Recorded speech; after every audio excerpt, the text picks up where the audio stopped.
All right, buckle up, everybody. We're going deep on sustainable building today, diving into Holedeck. You guys sent us a ton of research on it, technical docs, even patent filings. So clearly you're interested in how it's changing things. Yeah, it's smart to be paying attention to this stuff, with the construction industry's footprint being so huge, like a massive 39% of global emissions. That's crazy. 39%. Wow, that is a much bigger chunk than I would have thought. Yeah, and the structural part of that, just that alone, is like 6.6%. So figuring out ways to shrink that number is, well, kind of critical. For sure, for sure. Yeah. So for those of us who haven't been, digging through those patent filings, what is it about Holedeck that makes it so special? Okay, so basically, think of it as a concrete forming system, but like way slimmed down. Hmm. Instead of these big solid slabs, Holedeck makes these voids strategically placed, kind of like a honeycomb. Oh, interesting. Yeah, and these voids aren't just empty space. They're like pathways for all the stuff a building needs. Wiring, plumbing, even HVAC. So, it's almost like giving the building a skeletal system, Exactly. Yeah, and that helps cut back on concrete big time. which I'm guessing is good for the planet, right? Sure. Less concrete. Oh, yeah, absolutely. Cutting back on concrete is a big win when we're talking sustainability. Yeah. Your research mentioned a case study, a building in Alcalá de Henares, Spain. Right, the first building done with Holedeck, yeah. Yeah, exactly. And they managed to use 50% less concrete than a traditional design would have used. Wow. Oh, and 29% less steel, too. So all that adds up to, get this, a 45% drop in CO2 emissions. And that's just from the structure itself. 45%. Okay, so that's not messing around. That's a serious impact.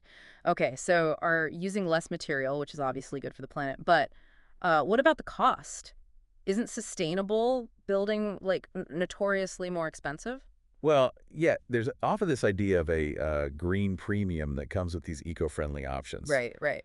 But it's not always true, and Holedeck actually kind of pushes back against that whole idea. Oh, really? So how does it compare cost-wise to, traditional concrete slabs or even, cross-laminated timber CLT, which is supposed to be pretty sustainable? Well, the research you sent had this whole cost analysis comparing all that stuff. Yeah. And while the initial cost for the Holedeck materials themselves can be a bit higher sometimes, you got to look at the whole picture, right? Okay. The actual construction process with Holedeck is often way faster and more efficient because you're using less material, and it's simpler to put together. So faster construction, fewer materials.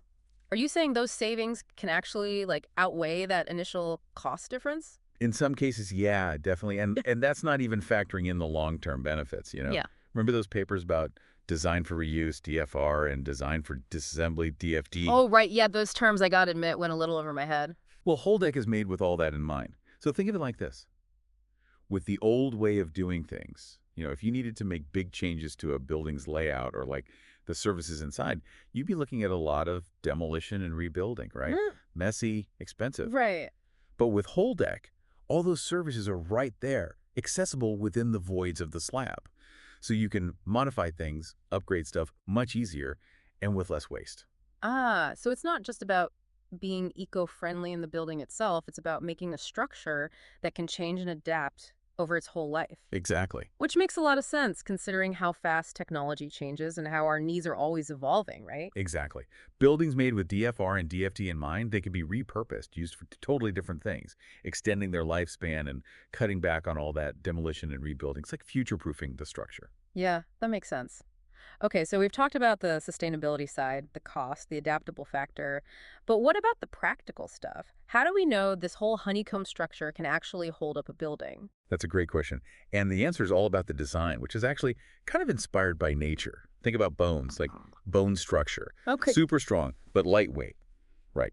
And that's because of the internal network of voids and ribs. So it's like mimicking nature's strength and efficiency. Exactly. And Got those it. patents you sent over, US 4967533 and US 5315806, they lay out all the engineering behind it. Mm.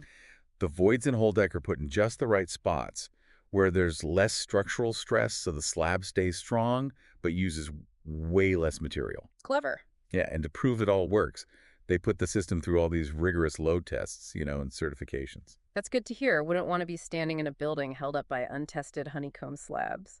But that brings up another question. When I think concrete buildings, I picture those like plain, gray, industrial-looking places.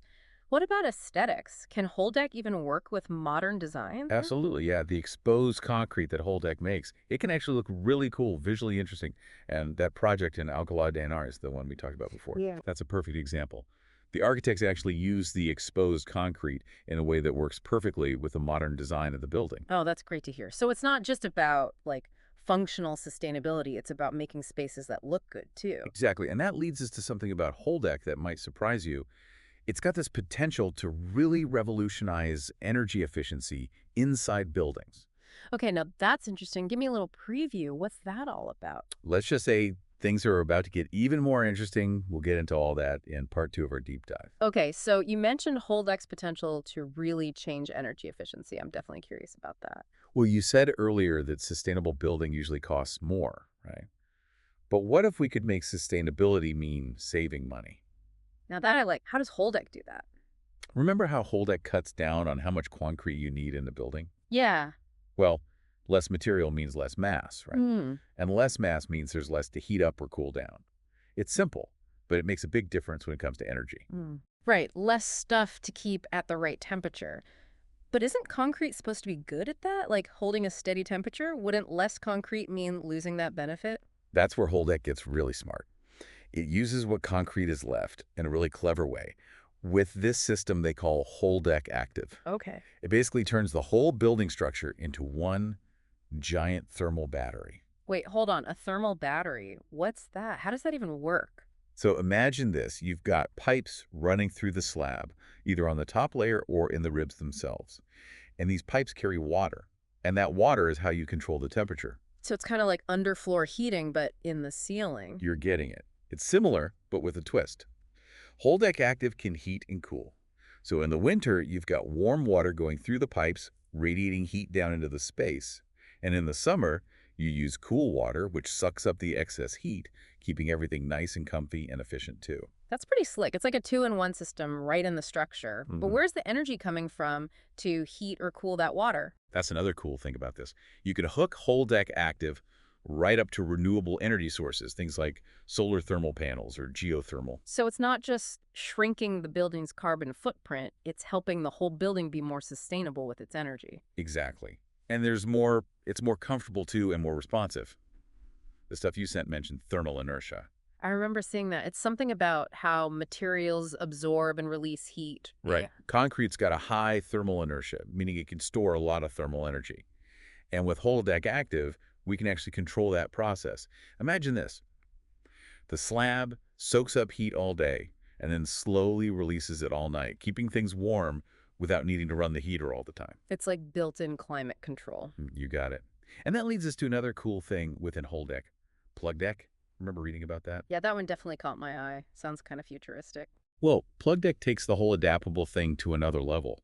Building on how modular Holedeck is, it makes it so you can plug in different building services right into those voids, and you can even rearrange them. Wait, are you saying you could, like, move electrical outlets around or even plumbing fixtures without having to demolish walls and stuff? You're getting it. That's the whole idea. Imagine if buildings could change as easily as plugging in a new gadget. That's pretty mind-blowing. It's not just sustainable building anymore. It's like making buildings that are flexible, adaptable, almost like alive in a way, changing and evolving. And that's where it gets really interesting. Think about how we could totally change how we design and use buildings, how we interact with them over their entire lifespan. Okay, you've got me hooked again. What kind of potential are we talking about here? So you've been talking about how plug deck could totally change the way we think about buildings. What's that all about? Well, we talked about how Holedeck uses way less concrete, right? And plug deck takes that adaptability even further. What if a building could, like, adapt right along with the people who use it? That's why, I mean, usually buildings are designed for one specific thing, and then when those needs change, it's a huge pain, right? Expensive renovations, or you got to tear the whole thing down. Exactly. Imagine if you could just seamlessly change a building from one use to a totally different one. Plug deck could make that happen with its modular services that you can reconfigure. Imagine an office building turning into apartments, or a school that can easily change its layout as education changes. Okay, now I'm picturing those transforming robots from cartoons, but for buildings. Is that really possible, or are we getting a little too sci-fi here? It's more realistic than you think. The research even had a case study where they actually did it, transformed an office into a home using plug deck. Mm. It's a real-world example of how this tech can make that kind of adaptability a reality. That's amazing. So Plug Deck isn't just about being eco-friendly at the start. It's about making buildings that can grow and change with us, less waste, and using resources better over the building's entire life. Exactly. And when you combine that with how energy efficient Holedeck Active is, we're talking about buildings that aren't just good for the environment, but super versatile and resilient too. It's a really cool idea. You know, it challenges the way we usually think about buildings as these static things. It's not just about shelter anymore. It's about spaces that really work with us and the planet. This deep dive has shown us that sustainable building isn't just about using less stuff. It's about making structures that evolve and adapt right along with us. What other industries could use this kind of thinking, you know? That is a great question to think about. This has been an incredible journey from the need for sustainable construction to the really innovative engineering behind Whole Deck, and then the mind-blowing potential of Plug Deck. So much to think about. The pleasure was all mine. Just remember, the future of building isn't just about what we build. It's about how we build a more sustainable and adaptable world. Wise words. Thanks for joining us for this deep dive into the world of Whole Deck.